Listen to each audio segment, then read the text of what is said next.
1936년 중반 하이젠베르크는 두 개의 논문에서 우주선의 샤워 이론을 발표했습니다.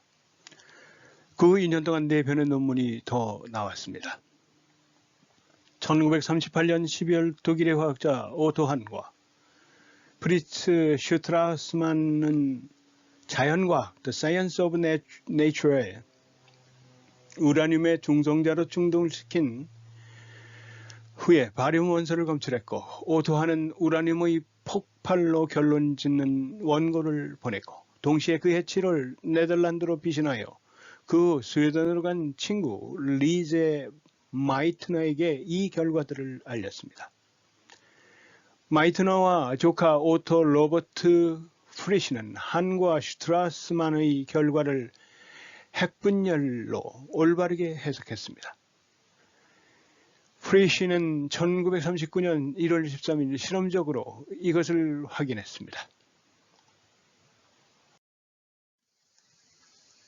1939년 6월과 7월에 하이젠베르크는 앤아버에 있는 미시간 대학교에서 샤무엘 구드 스미트를 방문하기 위하여 미국으로 여행했습니다.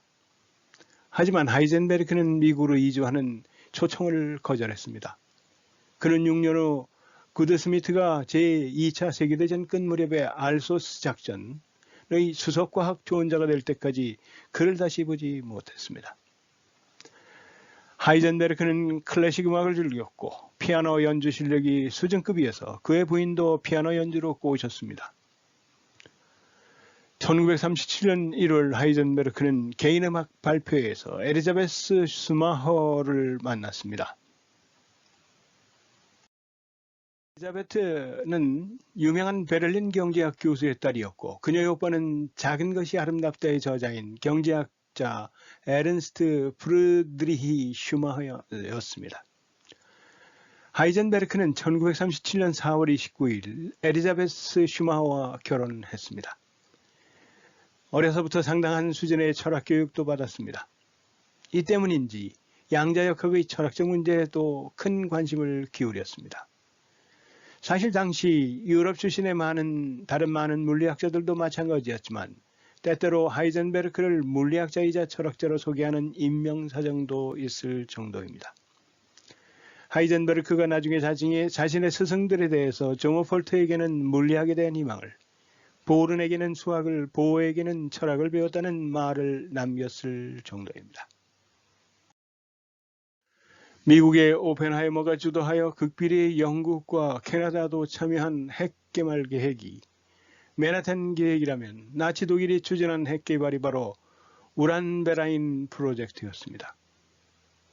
이 우란베라인 프로젝트는 1939년 9월 1일 제2차 세계대전이 발발한 날 구성되어 미국의 맨하탄 프로젝트보다 일찍 시작했습니다. 육군 병기청은 제2국교육부에서 제2국연구위원회를 만들어서 군사 후원하에 공식적인 독일 원자력 프로젝트를 시작했습니다. 이 프로젝트는 1939년 9월 16일에 첫 회의를 가졌습니다. 이번 회의는 쿠르트 디브너 육군 병기청 고문이 주관하고 베를린에서 열렸습니다. 발터 보테, 지크프리트 플레게, 한스 가이거, 오토한, 폴 하텍, 게르하르트 호프만, 요세프 마타우치, 게오르크 슈테터가 포함되었습니다.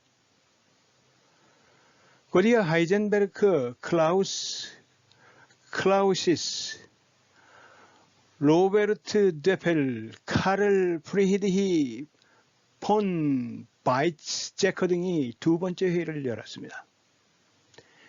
베를린 달렘에 위치한 카이저 빌헬름 물리학 연구소는 다이브너가 관리소장이 되어 육군 병기청의 권한에 속하게 되었고 핵 연구에 대한 군사 통제가 시작되었습니다. 디브너가 육군 병기청 프로그램 하에서 카이저 빌헬름 물리학 연구소를 관리하던 시기에 디브노와 카를 비치와 카를 프리드리히 폰 바이스제커를 포함한 하이젠베르크의 내부 서클 사이에 상당한 개인적 직업적 적대감이 발전했습니다. 하이젠베르크는 불확정성 원리 발견 등으로 그 역량을 인정받아 우란 프로젝트의 중심 인물이 되었습니다.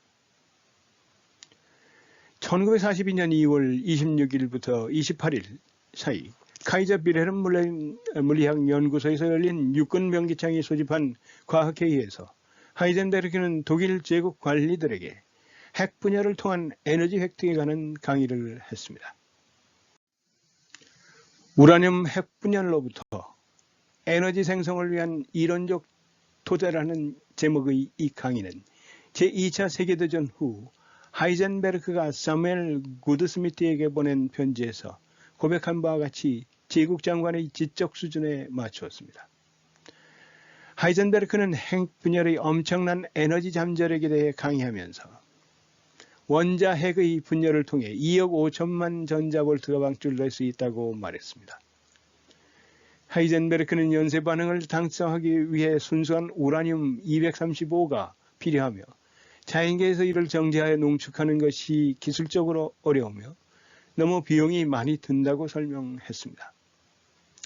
그는 동위원소 235, 92U를 순수한 형태로 얻는 우라늄 농축과 기계 속에서 일반 우라늄과 감속제의 대체 적층 방법 및 포함한 다양한 방법을 탐구했습니다. 그는 이 기계가 차량, 선박 및 잠수함에 연료를 제공하는 데 실용적인 방법으로 사용될 수 있다고 언급했습니다. 하이젠베르크는 이러한 과학적 노력에 대한 육군병기청의 재정적 물질적 지원의 중요성을 강조했습니다. 두 번째 과학회의가 이어져서 국방과 경제에 결정적으로 중요한 현대물리학의 문제들에 대한 강의를 했습니다. 회의에는 베른하르트 루스트 제국 과학교육문화부 장관이 참석했습니다. 회의에서 루스트 장관은 카이저 빌헬름 협회에서 핵개발 계획을 철회하기로 결정했습니다. 대신 제국 연구위원회가 그 프로젝트를 맡기로 되었습니다. 1942년 4월 육군은 물리학연구소를 카이저 빌헬름 물리학연구소에 반환하고 하이젠베르크를 연구소장으로 임명했습니다. 카이저 빌헬름 물리학연구소에서 이 직책을 맡으면서 하이젠베르크는 첫 번째 교수직을 얻었습니다. 피터 디바인은 여전히 연구소의 소장이었지만 육군 병기청이 KWIP의 관리권을 장악했을 때 독일 시민들 것을 거부한 후 미국으로 떠났습니다. 하이젠베르크는 또한 아직 라이프치히 대학 로베르트 데펠과 그의 아내 클라라 데펠에 의해 우란베라인을 위한 연구를 수행해온 그의 물리학과를 맡고 있었습니다. 1942년 6월 4일 하이젠베르크는 독일의 군수부 장관인 알베르트 슈페어에게 우란베라인 연구를 핵무기 개발로 전환할 가능성에 대해 보고하도록 소환되었습니다. 회의에서 하이젠베르크는 슈페어에게 상당한 자금력과 인력을 필요로 하기 때문에 1945년 이전에는 폭탄을 만들 수 없다고 말했습니다. 우란베라인 프로젝트는 제국 연구회의 지도하에 배치된 후 원자력 생산에 중점을 두어 전쟁의 중요성 지위를 유지했고 따라서 출자는 군대에서 계속되었습니다. 원자력 프로젝트는 우라늄 및 중수 생산, 우라늄 동위원소 분리 및 원자로의 주요 영역으로 분류되었습니다.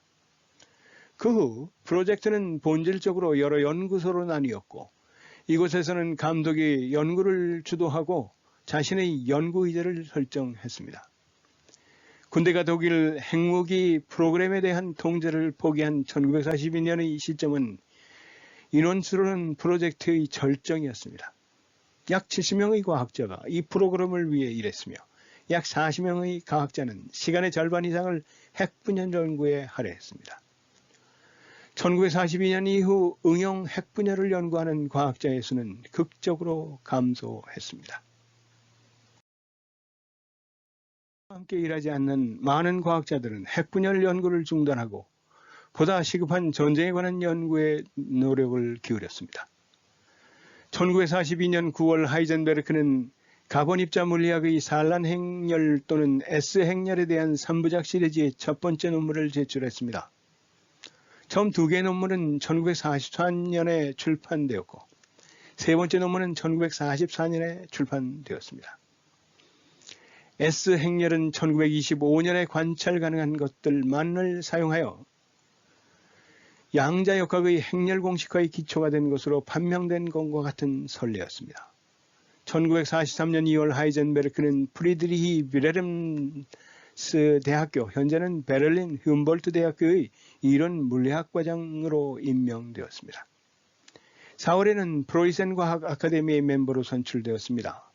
같은 달 그는 베를린에서 연합군의 폭격이 증가함에 따라 가족을 우르페트에 있는 은신처로 옮겼습니다. 여름에는 그는 같은 이유로 카이저 윌헬름 물리학연구소의 첫 번째 직원인 해칭겐과 슈바르츠발트 가장자리에 있는 그 이웃 마을인 하이겔러프로 파견했습니다. 의도적으로 핵개발을 사보타주했다는 주장에 대해서는 하이젠베르크의 책 부분과 전체를 보면 이 부분에 대한 설명을 볼 수 있는데 애매한 중언부언이 많고 본인이 원자로 필요성도 인식 못한 실험 물리학의 무지로다 그대로 신뢰하기는 힘듭니다. 그러나 이 책에서 하이젠베르크는 시종일관 나치의 부정적인 입장을 취하고 있습니다. 자신을 찾아온 나치당원 대학생에게 나치 유대인 박해를 비판하거나 유태인의 동정적이고 아들이 히틀러 암살 미수사건에 연루되어 사형당한 독일 과학자인 막스 프랭크에게 어떻게 하면 히틀러를 막을 수 있는지 자문을 구하기도 했습니다.